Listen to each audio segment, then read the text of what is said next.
Bismillahirrahmanirrahim. Assalamualaikum warahmatullahi wabarakatuh. Alhamdulillahirrabbilalamin. Allahumma salli ala Sayyidina Muhammadin wa ala alihi wa sahbihi wa salim azmain. Alhamdulillah, kami dari Yayasan Rubatul Khairat Kota Ternate di bawah pimpinan Al-Habib Abdurrahman bin Kamil As-Sagaf. Sementara ini kami lagi membangun gedung pondok pesantren Rubatul Khairat Madrasah Al-Ulya yang sementara dibangun, ya. Gedung lantai 3. Kami sangat membutuhkan dana infak dan sedekah dari jamaah bapak-bapak dan ibu-ibu. Bagi yang mau berinfak untuk melanjutkan pembangunan gedung pondok pesantren, bisa ditransfer di rekening Bank Syariah Indonesia atas nama Yayasan Rubatul Khairat. Nomor rekening 723563956. Terima kasih.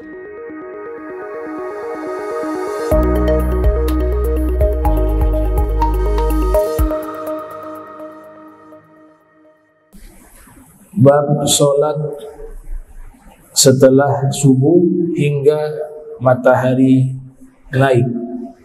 Hadis yang ke-357 dari Ibni Abbas. Beliau mengatakan, sekelompok sahabat yang diridhoi oleh Allah Subhanahu wa taala itu menjadi saksi di sisiku. Ya, di sini disebut rijalun mardiyun, orang-orang yang diridhoi. Di dalam bahasa Al-Quran, Allah Subhanahu wa ta'ala berfirman, radhiyallahu anhum wa radu'an. Allah ridho kepada mereka dan mereka ridho kepada Allah. Dan yang paling aku ridhoi adalah Umar. Sesungguhnya Nabi sallallahu alaihi wasallam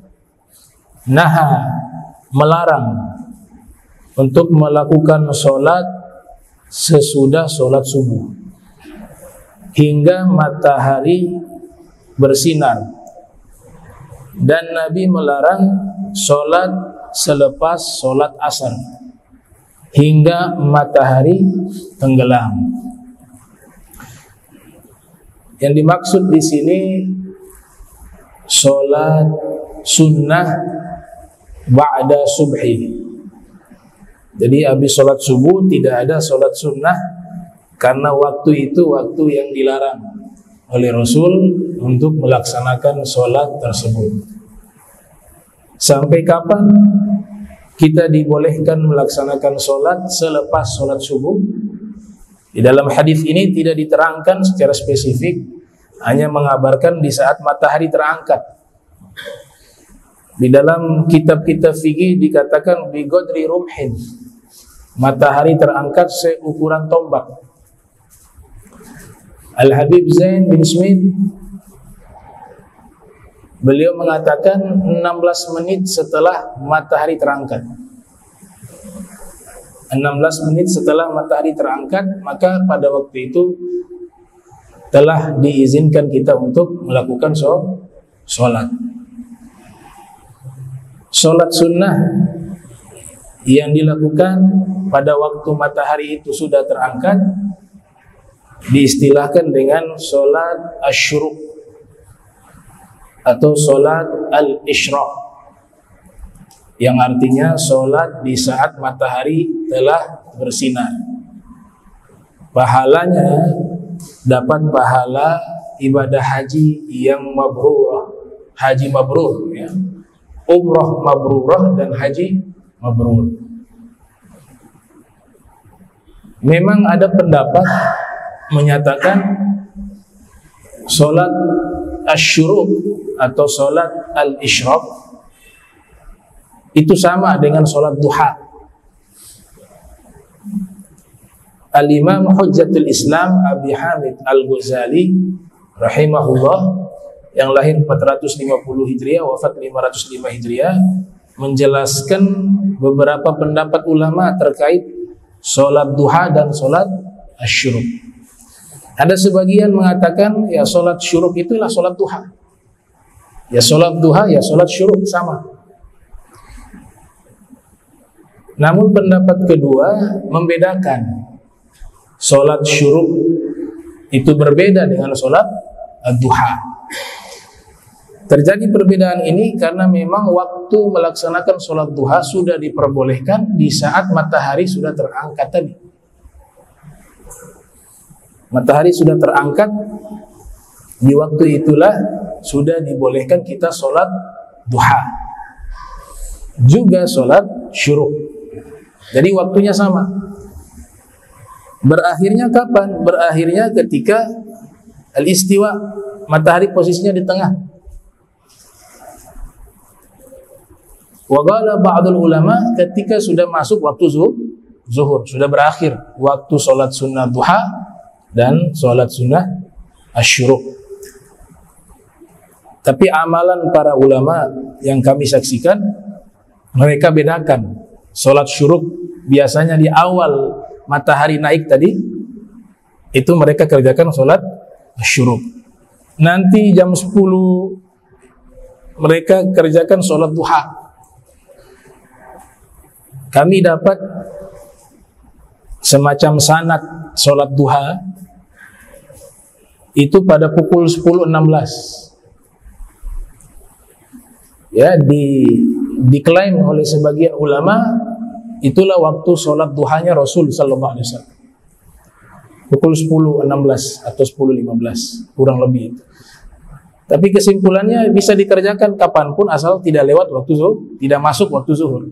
Sholat duha. Sholat duha fadilahnya yang kita ketahui membuka rizki. Ya, karena ada doa yang diajarkan juga. Itu isinya adalah meminta rizki itu Allah Ta'ala bukakan dari langit, bukakan dari bumi. Kalau rizki itu jauh, dekatkan. Ya. Allahumma akhrij, ya, keluarkanlah rizki dari bumi. Wa anzil, turunkan rizki dari langit. Ya. Allahumma inna duha'uka wa baha'uka wa jamaluka wa quwwatuka wa qudratuka wa ismatuka. Allahumma in kana rizki fis sama'i fa anzilhu. Ya Allah, kalau rizki itu di langit, turunkan. Wa in kana fil ardi fa akhrijhu.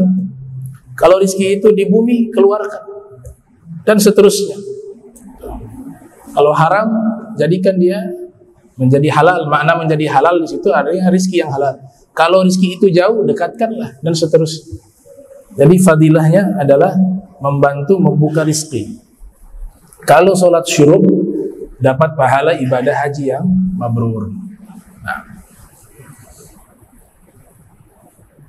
Wa ba'dal asri, yang dilarang juga selepas sholat asar. Sholat asar selesai, gak ada namanya ba'diyah asar. Tidak ada namanya ba'diyah subuh. 10 yang sunnah mu'akkadah, 10 yang sunnah mu'akkadah, yang paling terbaik itu yang kita kerjakan 2 rakaat sebelum subuh. Jadi yang sunnah mu'akkadah yang Nabi tekankan, sholat sunnah rawatib yang tidak pernah ditinggal oleh Rasul, yang pertama adalah 2 rakaat sholat qabla subuh atau sholatul fajr. Rakaatul fajri khairun minad dunya wa ma fiha. 2 rakaat sebelum subuh lebih baik dari dunia dan seisi dunia. Wa Syekh Abdul Wahab Sya'rani yang lahir 898 Hijriah, wafat 973 Hijriah, di dalam kitabnya Al-Mizanul Kubra menyatakan sholat rawatib yang paling terbaik adalah qobliyah subuh. Qobliyah subuh. Kemudian qobliyah zuhur 2 rakaat sunnah muakkadah. Kemudian ba'diyah zuhur 2 rakaat. Kemudian yang gairu muakkadah 4 rakaat qobliyah asar. Dia tidak sunnah muakkadah. Akan tetapi Imam Ghazali mengatakan sayang sekali kalau ditinggal. Walaupun dia bukan sunnah muakkadah, tapi sholat 4 rakaat qobla asar jika dikerjakan mendapatkan doanya Nabi Muhammad, yang dimana Nabi mengatakan rahimallah imra'an sholla qobla al-asr arba'ah. Semoga Allah merahmati seseorang yang sholat 4 rakaat sebelum asar. Sekalipun bukan sunnah muakkadah, kata Al-Imam Ghazali, sayang sekali tidak mendapatkan doanya Nabi Muhammad SAW. Mendapat rahmat Allah, tapi lewat doanya Rasul. Yang 4 rakaat gairu muakkadah, yang qobla asar. Begitu juga qoblal maghrib, ada sholat qobliyah maghrib, tapi tidak muakkadah, bukan sunnah muakkadah. Rasul bersabda, "Shallu qoblal maghrib liman syaa." Shallu qoblal maghribi liman syaa. Salatlah kalian sebelum maghrib bagi yang mau, kata Nabi. Lafaz liman syaa, bagi yang mau, maka status hukumnya adalah sunnah gairu al-muakkadah. Yang muakkadah yang berikutnya adalah ba'diyah maghrib 2 rakaat. Itu sunnah muakkadah. Ada juga tradisi kaum solihin 6 rakaat solat al-awwabin. Ya, di dalam hadis Nabi katakan, man shalla sittatan ba'dal maghribi, siapa yang sholat 6 rakaat selepas sholat maghrib, ya, atau kama qala Rasul sallallahu alaihi wa alihi wasallam, kataba Allahu lahu ibadata ifnata asyara sanatan. Ya, isnata asyara sanatan. Siapa yang sholat 6 rakaat selepas sholat maghrib dan dia tidak berbicara dengan hal yang sia-sia di waktu tersebut, maka Allah menulisnya dia beribadah selama 12 tahun. 12 tahun. Itu namanya sholat al-awwabin. Rakaat pertama sama biasa diajarkan dalam kitab-kitab fikih, baca surat Al-Kafirun. Di rakaat kedua yang dibaca surat Al-Ikhlas, Qul huwallahu ahad. Jadi yang muakkadahnya 2 rakaat tadi ba'da maghrib. Kemudian qoblal isya gairu muakkadah. Gairu muakkadah artinya kadang-kadang Nabi kerjakan, kadang-kadang Nabi tinggalkan. Atau definisi berikut menyatakan lagi mukim maupun safar Nabi tidak pernah tinggalkan. Itu namanya sunnah muakkadah. Kalau di mukim Nabi kerjakan, ketika safar tidak dikerjakan, juga disebut sunnah gairu muakkadah. Yang sunnah muakkadah ba'da isya 2 rakaat ba'diyah, itu sunnah muakkadah. Berarti jumlahnya yang muakkadah 10 rakaat. 10 ya.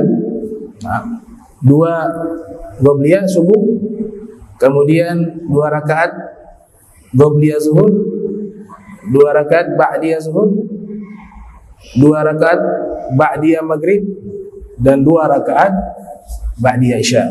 Itu sunnah muakkadah. Nah, sholat asar ini, selepas sholat asar kita dilarang sholat sampai kapan? Sampai matahari tenggelam. Sudah masuk waktu maghrib. Yang dimaksud matahari tenggelam, korsun, bundaran mataharinya. Kalau kita pergi ke arah, ya, di belakang gunung itu bisa kelihatan, ya, matahari bisa kelihatan tenggelam. Dia punya bundaran lingkaran itu harus tenggelam semuanya. Tsumma atimmu siyam ila lail. Tsumma atimmu siyam ila lail. Kemudian mereka sempurnakan puasa sampai malam. Dalam tafsir dikatakan maknanya sampai malam, yaitu tenggelamnya korsuha, bundaran matahari.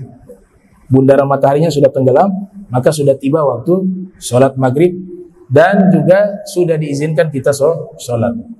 Tapi Gobliyah maghrib kita di Ternate dari dulu memang gak bisa kerjakan karena waktunya mepet, waktunya sempit. Karena waktu maghribnya lebih cepat selesai dibanding di Jawa. Ya, di Jawa jam 6 sudah maghrib. Kita sudah masuk jam 7. Ya, sehingga kesempatan melakukan sholat Gobliyah itu di daerah kita agak sulit. Tapi itu sunnah ghairu muakkadah.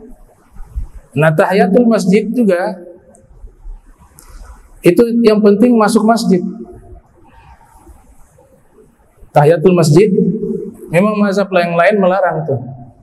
Jadi kalau kita masuk terlambat ketika sudah azan, jangan duduk. Kalau duduk, sunnah tahiyatul masjidnya hilang. Tapi kita posisi berdiri sambil menjawab azan. Selesai azan, kalau di sholat yang lain ada waktu untuk sholat tahiyat, silakan sholat tahiyat.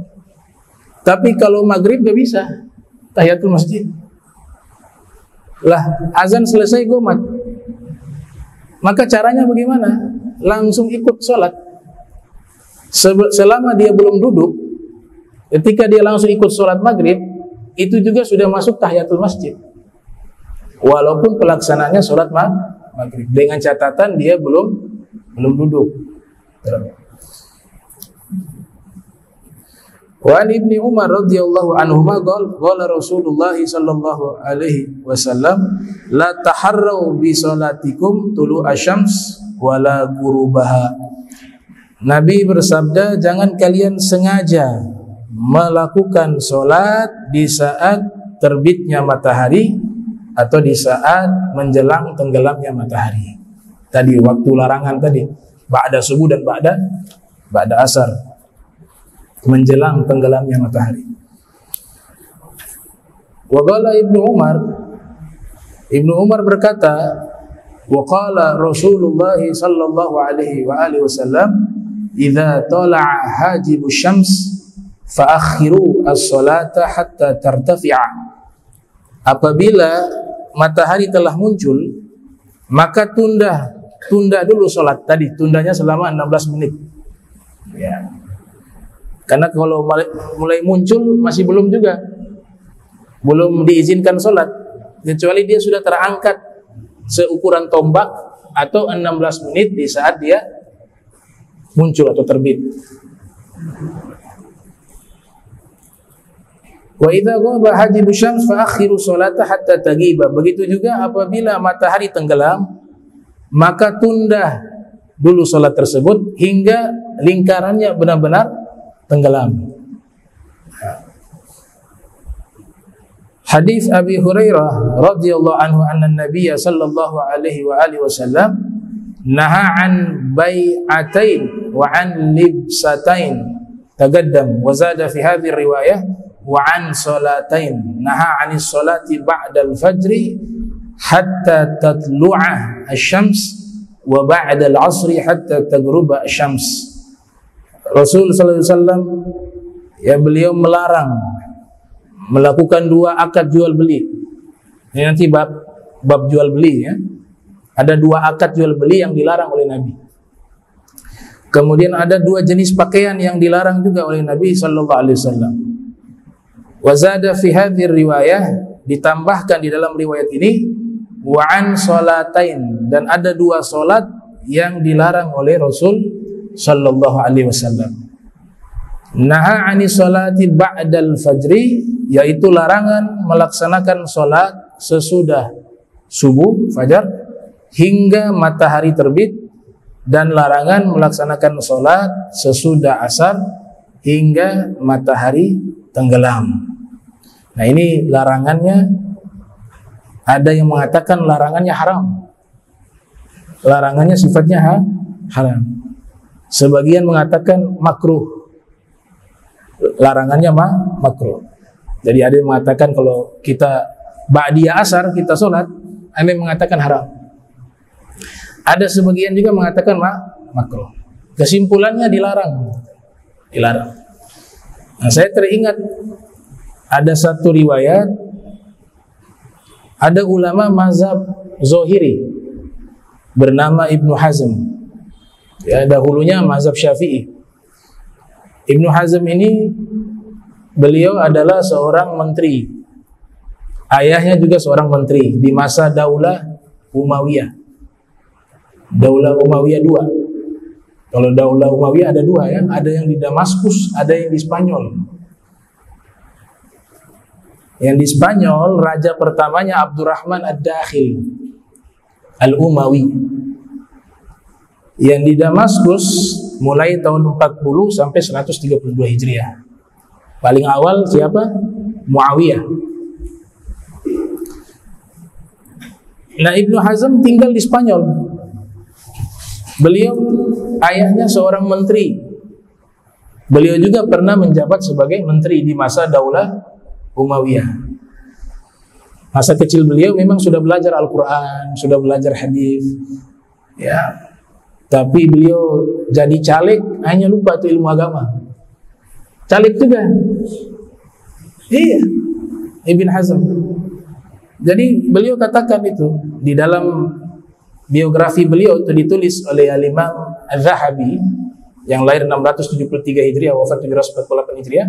Ketika menjelaskan biografi Ibnu Hazm menyatakan, saya ini dari kecil sudah belajar ilmu agama, sudah belajar Al-Quran, hadis Nabi, ya. Tapi memang keluarga politikus, ya, ayahnya menteri, maka akhirnya di tengah jalan sudah tidak fokus lagi di dalam dunia intelektual, tapi fokusnya di dalam dunia politik. Dan itu memakan waktu cukup lama. Beliau tinggalkan tuh ilmu-ilmu agama, beliau tinggalkan tuh dakwah, tapi sibuknya di dunia politik. Sampai menginjak usia 36 tahun. Ya. Di kampung beliau ada jenazah yang mau disolatkan di satu masjid. Maka beliau pun ikut ingin menyolatkan jenazah.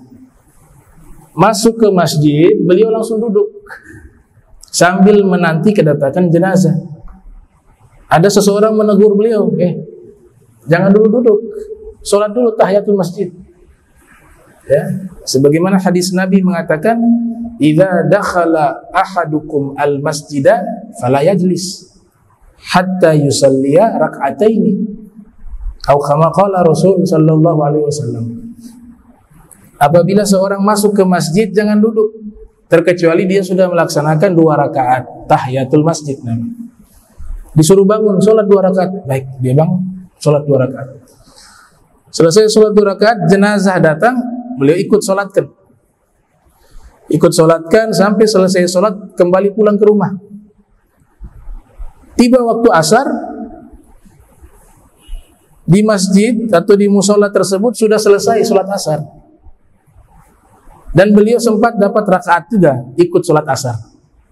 Datang masbuk ibaratnya, ya, rakaat-rakaat akhir, ikut dapat itu sholat asar. Selesai sholat asar, salam, beliau berdiri mau ba'di asar. Ditahan sama seseorang, gak ada sholat ba'da asar. Ini tadi saya duduk dapat marah, mau sholat. Sekarang saya sholat mau marah juga. Ini yang betul bagaimana ini? Ternyata diterangkan oleh orang itu, ya akhi, tadi itu yang kau masuk zuhur itu waktu boleh sholat. Nah ini ba'da asar, gak ada ba'di asar. Dari situ dia tahu betapa bodohnya saya dengan syariat. Malu, beliau pulang ke rumah. Beliau pulang ke rumah merenung. Usia sudah 36 tahun, masa masalah sholat ba'di asar tidak paham? Sudah 36 tahun. Kesimpulannya akhirnya dia cari guru. Dapat salah satu ulama namanya Ibnu Dauhan, meminta waktu untuk belajar. Kata sang guru, kenapa baru sekarang kau mau belajar? Dia bilang, tadi saya alami satu kejadian yang memalukan. Saya sholat ba'da asar itu ba'di asar. Padahal masa kecil saya sudah belajar ilmu agama, tapi karena sudah sibuk dengan dunia politik, ya, kampanye sana sini, Akhirnya ilmu agama ini saya tinggalkan. Masalah ba'diyah asar pun saya tidak paham. Maka tolong ajarkan saya ilmu. Sang guru mengatakan, baik kalau begitu kita mulai masalah fikih dulu, masalah hukum. Ambil kitab Al-Muwatta karya Imam Malik bin Anas, kemudian kita pelajari itu. Setelah itu hatam, kita lanjutkan ke kitab-kitab yang lain. Dipelajari itu dengan sungguh-sungguh. Hanya dalam tempo waktu 3 tahun beliau jadi ulama besar. Dan karya beliau ratusan judul kitab. Ratusan judul kitab. Belajarnya terlambat 36 tahun. Makanya tidak ada kata terlambat sebenarnya. Siapa yang mau, pepatah terkenal, manjadda wajadda. Siapa yang sungguh-sungguh pasti dia dapat. Setelah itu beliau belajar dari guru ke guru sampai akhirnya menjadi imam besar di dalam mazhab Zohiri bernama Al-Imam Ibnu Hazm Al-Andalusi, pengarang kitab Al-Muhalla. Ya, kitab Al-Muhalla adalah kitab kompilasi hukum-hukum fikih mazhab Zohiri. Mazhab Zohiri dulu di Spanyol. Ya, mazhab Zohiri. Nah, ini tadi masalah apa? Ba'diyah asar. Jangan sampai kita seperti itu ya. Lucu itu. Salat ba'diyah asar atau ba'diyah subuh. Tidak ada ba'diyah subuh, tidak ada ba'diyah asar. Tapi ulama mengatakan seandainya dia sudah menjadi rutin sholat qobliyah asar 4 rakaat tadi, tahu-tahu dia datang terlambat, iya kan? Dia sholat asar. Ulama mengatakan boleh dia qadha selepas sholat asar, tapi jangan di masjid. Jadi fitnah. Pulang ke rumah tambah 4 rakaat qadha yang tadi qobliyah, niatnya qobliyah bukan ba'diyah. Dua sholat ini memiliki keistimewaan. Jadi di antara dua sholat yang disebut oleh Nabi sholat yang istimewa itu sholat fajar, sholat subuh, dan sholat asar. Kenapa dua sholat ini pahalanya paling besar? Karena kedua-duanya di waktu tidur. Kalau zuhur gampang, mata masih melek, masih segar. Ya. Kalau maghrib boleh, gak terlalu sulit. Isya juga begitu. Tapi kalau dua sholat ini lagi enak-enak tidur disuruh bangun. Ya, al-ajru biqadrin nasab. Pahala itu tergantung usaha berat kita dalam ibadah. Ketika ibadah itu makin sulit, makin besar tantangannya, rintangannya, maka di situ nilai pahalanya berbeda dengan ibadah yang tidak ada tantangan. Al-Bardain kemarin kita pernah bahas dua sholat Al-Bardain. Apa sholat Al-Bardain? Sholat asar dan sholat subuh, sholat fajar. Ada satu riwayat, tapi riwayat ini jangan dijadikan hujjah ya, karena ulama sebagian mengatakan riwayat ini riwayat yang lemah, gak bisa dijadikan hujjah.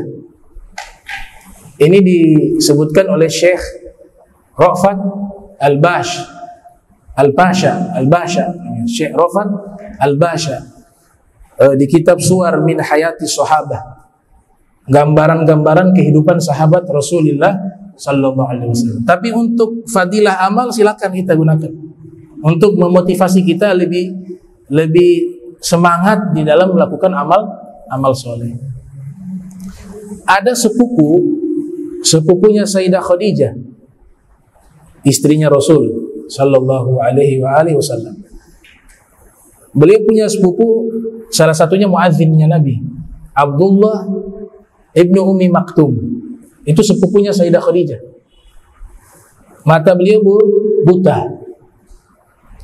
Suatu ketika minta izin ke Nabi untuk diberikan dispensasi karena matanya buta. Beliau izin tidak sholat di masjid, apalagi jarak rumahnya agak lumayan jauh dengan Masjid Nabawi. Maka Nabi mengiyakan awalnya, ya, karena keadaan dia seperti itu. Nabi tanya, ada yang ngantar kamu tidak, yang tuntun kamu tidak? Dia mengatakan tidak ada. Kata Nabi, kalau gitu na'am, ya ada, bagi kamu dispensasi sholat di rumah saja. Ketika Abdullah ibni Umi Maktum pergi mau meninggalkan Rasul, tidak lama Rasul panggil lagi, ya Abdullah, ta'al, ayo ke sini. Kalau ada suara azan, kamu dengar gak suara azan itu? Kata beliau, saya mendengar ya Rasulullah. Oh berarti kamu harus datang masjid. Kamu masih mendengar itu? Kamu harus datangi masjid. Di sini kaidah fikih memang menjelaskan orang yang terlahir matanya buta, telinganya tuli, maka tidak kena beban hukum dia ketika dia dewasa. Dari lahir tapi. Kenapa demikian? Karena dari mana dia bisa tahu ilmu? Belajarnya lewat mana?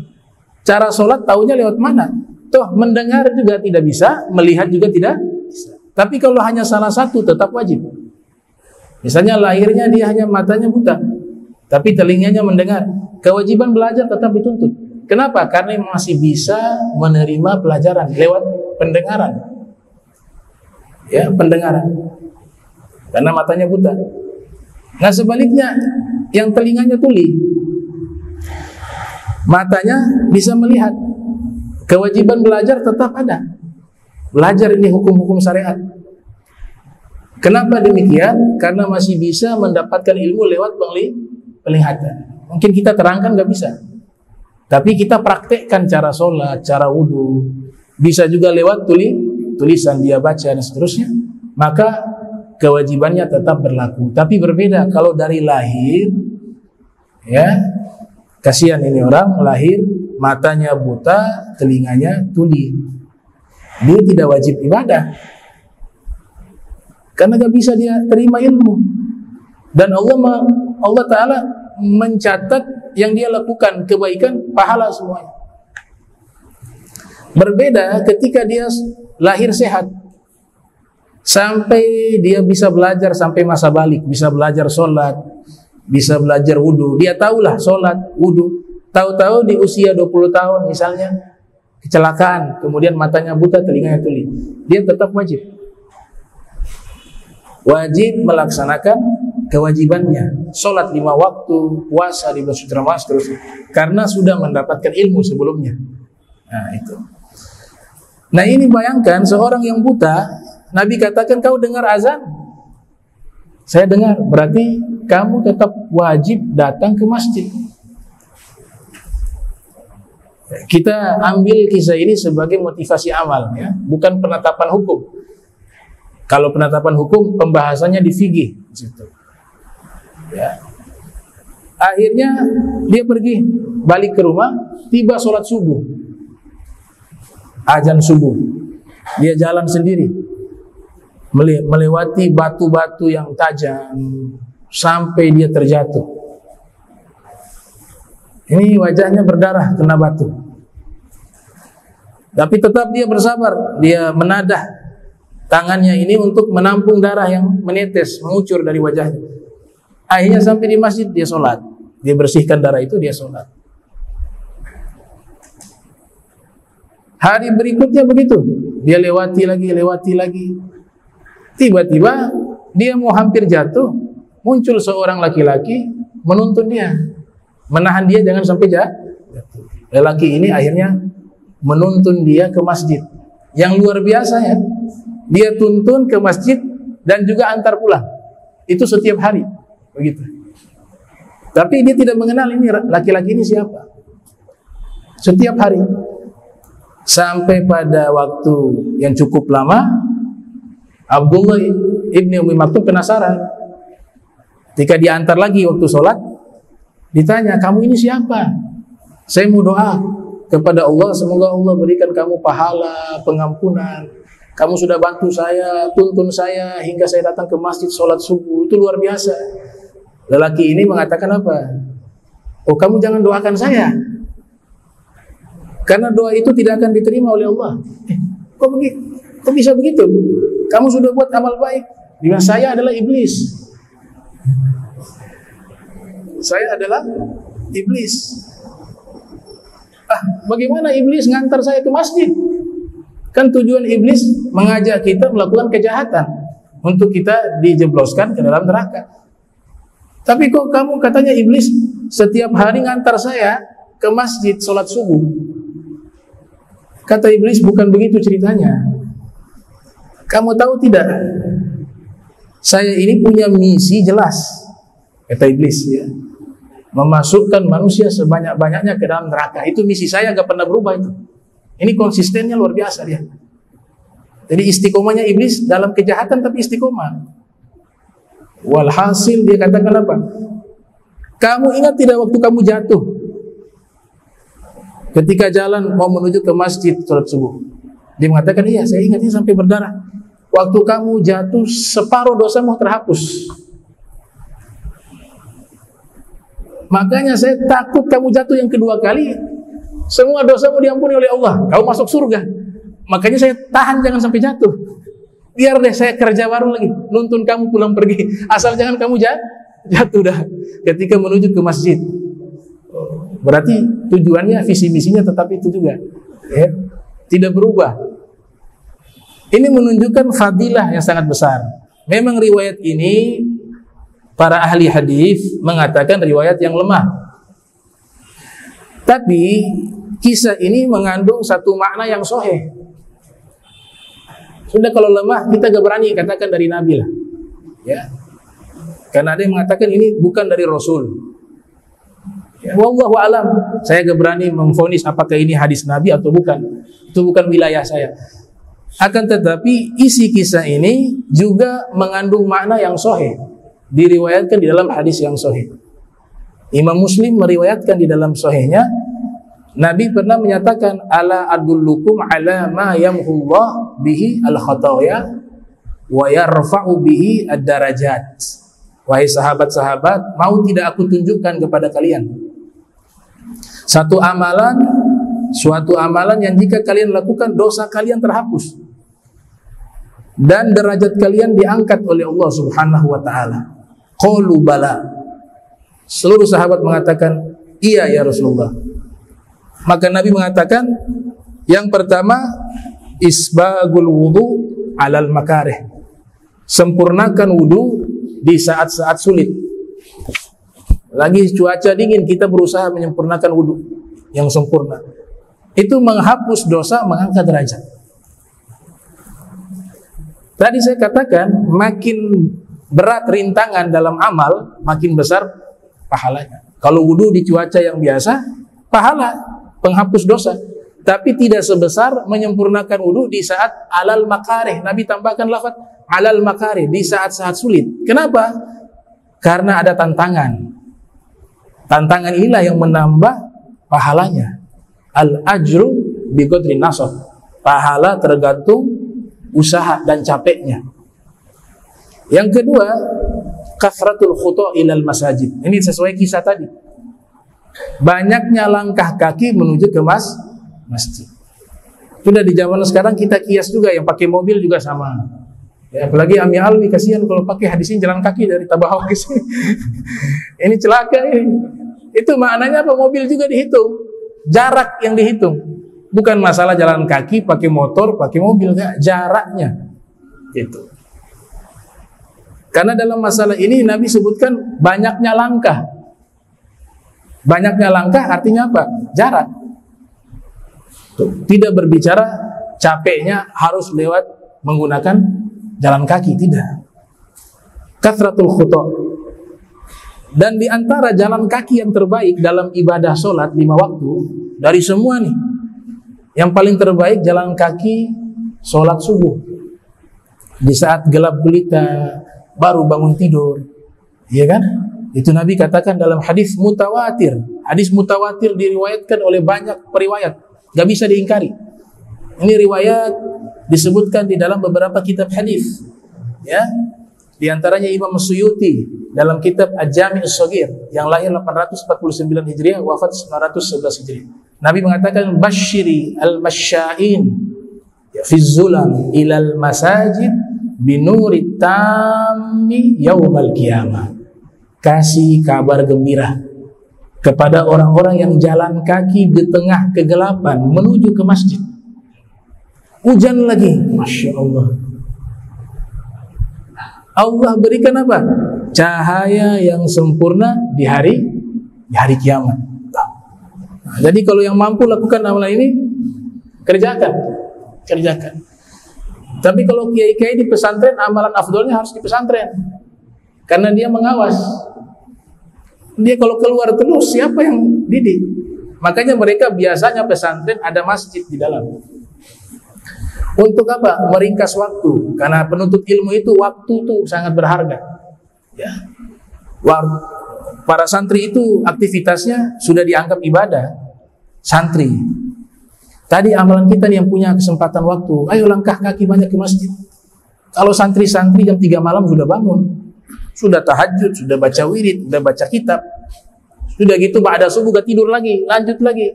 Nah, maka sang kiai ini lebih afdolnya di dalam pesantren, di masjidnya. Itu kondisional.